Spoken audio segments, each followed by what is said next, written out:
เป็นวันที่3วันที่3เดือน4 2023วันศุกร์นี่คือบรรยากาศ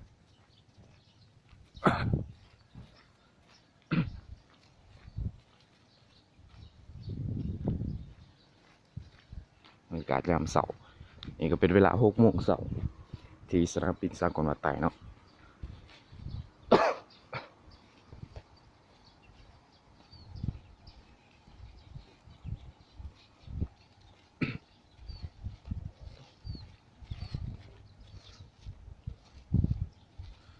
กำลังมาเฮ็ดเวียก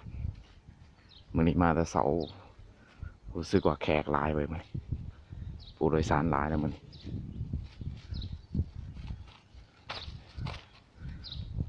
โอ้โหผู้โดยสารเยอะแยะเลย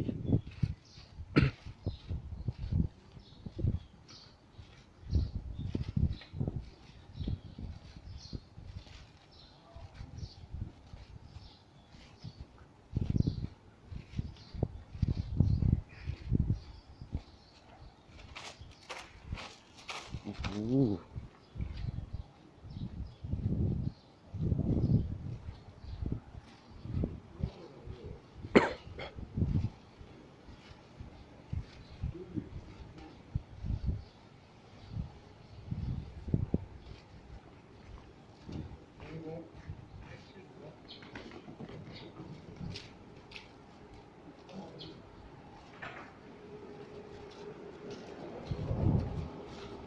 เข้าไปไหนวะ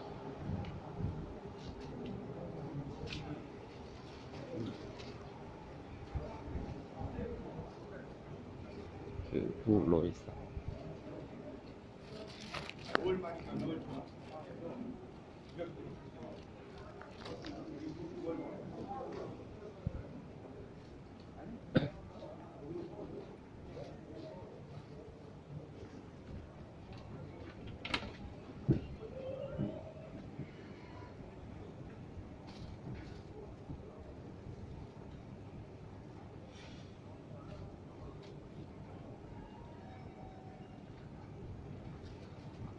ผู้โดยสารหลายดีมั้ย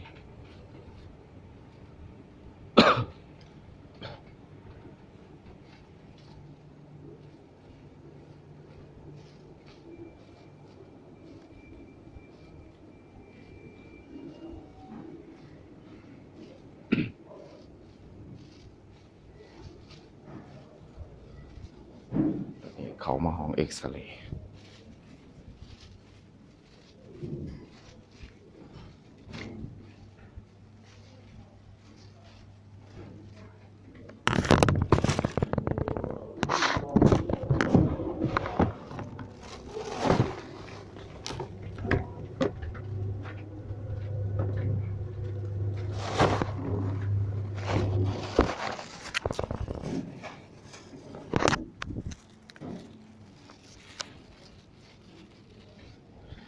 มา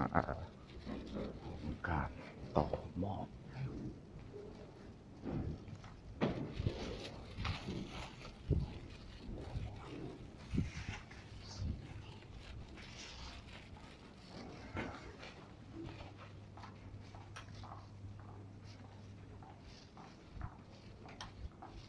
นี่คือหารเราครับ